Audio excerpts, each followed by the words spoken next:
Hello, thank you for another spiritual discussion. This video is part two on More on Kabbalah. The concepts are taken from a book by Michael Lehman, Laitman, Michael Lehman. The book is A Very Narrow Bridge.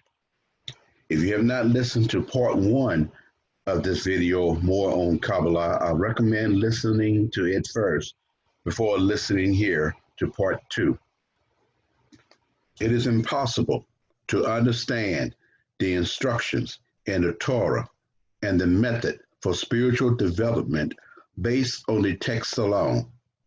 This is why they were handed down over the generations from Kabbalist teachers to students. According to the wisdom of Kabbalah, everything that happened to the people of Israel reflect the level of connection or separation within it. When the people's hearts were connected, the upper force appeared among them and united them into a complete and cohesive nation. But when they lost the connection and gave way to unfounded hatred, the nation declined into ruin and exile. The Jews have three occasions during the year when they are commanded to make a pilgrimage to the temple in Jerusalem. In those days, the sight was spectacular. Not many people know this, but the pilgrimage was intended mainly for gathering and uniting the hearts of the members of the nation, to build unity in which they experienced a singular force. The Kabbalists have concluded that nothing in our world can fully satisfy us, since everything that we obtain only doubles our hunger, our desire. In consequence, we end up chasing pleasures our entire lives, hoping they will satisfy us, but we are repeatedly left empty and disillusioned. Through their developed ego and the intense emptiness they felt, the Kabbalists found a new method to satisfy their desire to enjoy. This method was named the Wisdom of Kabbalah, meaning the wisdom of how to receive. Today, as more and more people are experiencing emptiness, this method is engaging in order to open before us a new level of satisfaction. According to Kabbalah, if we use the Torah for our own benefit, the internality of the Torah remains concealed from us. The power concealed in the Torah affects only one who seeks the connection of one's heart from self-love to love of others. For that reason, the Torah serves as a means of correction. Since the exile, the heart and core of the Torah, love your friend as yourself, seems like another moral instruction among other equally important instructions, such a state where the people forget why the nation existed and what it means to be Israel is called concealment. Save for those chosen few, the majority of the people had no clue that the Holy Scriptures were written as a language of branches that point to spiritual roots. They regarded them as mere instructions for physical commandments. The full process of changing man's desire from reception to bestower consists of 125 degrees of spiritual development. This is the level that all of humanity will achieve at the height of its spiritual development. Kabbalah students have been gathering in groups in order to create a sort of laboratory for the purpose of mutual learning and spiritual development. To an onlooker, these groups often seem like cliques, which lead to frequent conflicts and resistance. Only those who understand the method of Kabbalah know that the purpose of the gathering is to allow for the making of the necessary conditions for developing the quality of bestower. Engaging only in the external Torah without its internality, which is the wisdom of Kabbalah, hinders the development of the quality of bestower and love in a person, and therefore causes tremendous suffering in the world. The Creator derives no pleasure from all that He has created in this world except when His children below engage in the secrets of Torah to know His greatness, beauty, and merit. It is so because in the literal Torah and its stories, ordinances, and commandments as they literally are, there is no recognition or knowledge by which to know their Maker. The prohibition from above to refrain from open study of the wisdom of truth was for a limited time until the end of the year 1490.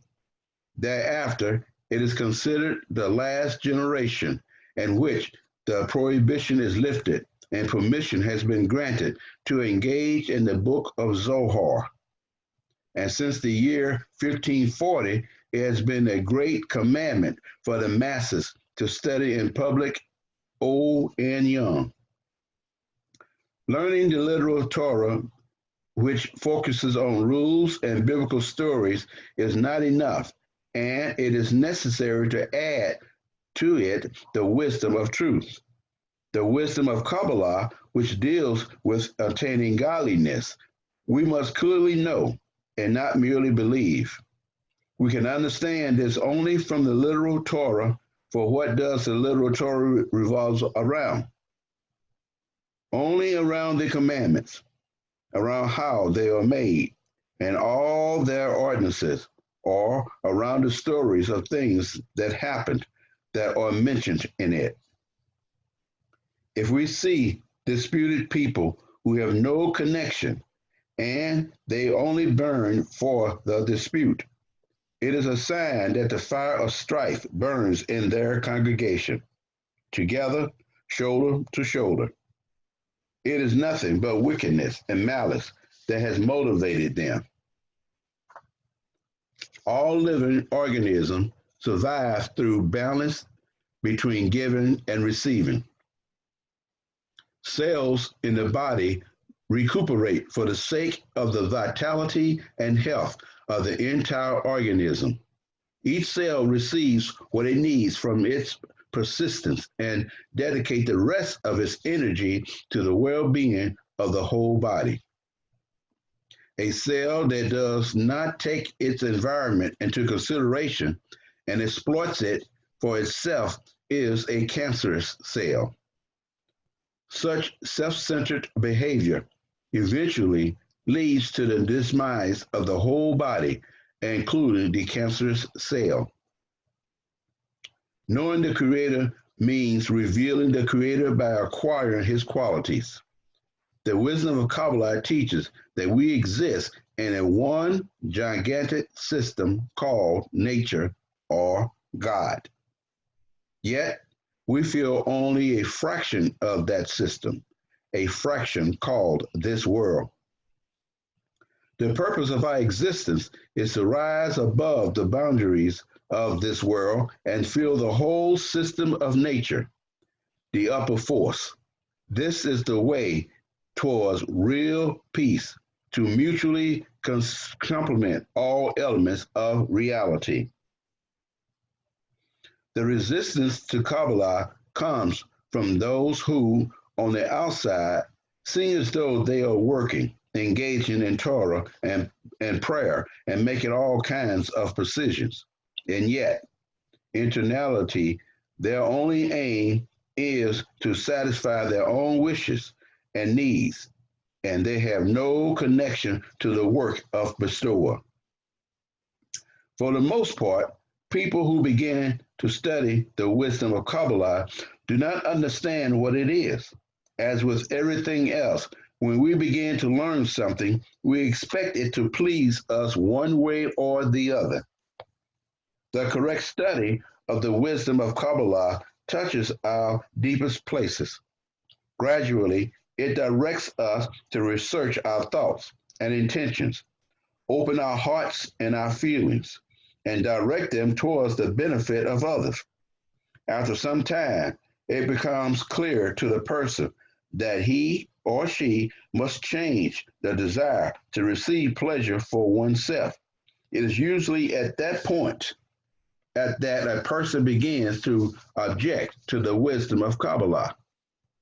After all, naturally, everyone wants things around them to change, but very few want to change themselves. For this reason, a person who advances on the spiritual path must constantly work against the self centered desires in us that resist the desire to bestow. Unlike religion, which offers confidence and stability, for a Kabbalah student, nothing is certain but uncertainty itself.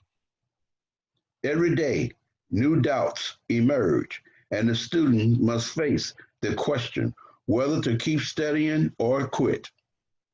The only way to overcome these thoughts is to increase the importance of the quality of bestower and love, opposite the inner dissenter who cry out and demand that the person satisfy only his or her desires. Those who walk in order to bestow begin to work anew each day. If a person does not exert to overcome the eternal objections that are working in him, he finds excuses for himself that must escape the campaign.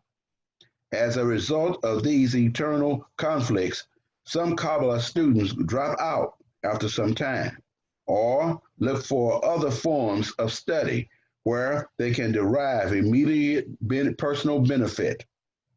A few who drop out become staunch opposers to the group of Kabbalists where they had learned. According to the definition in Kabbalah, being Israeli means awakening within you the longing for connection with the Creator, the force of bestower and love. In Kabbalah, Israel means that a person's sole intention is for everything to be straight to the Creator. In other words, a person's only thought and desire is to come directly to adhesion with the Creator and does not want to listen to the voice of the will to receive. I will bring this video to a close, but in ending this video, please feel free to share it with others. And if you would like to see and hear more of this type of content, please click the subscribe button below on this channel. Also, after subscribing, if you click the notification bell, you will be notified of any new videos that I make. I will also love to have your comments and questions below. Just be respectful to one another. And again, I say thank you.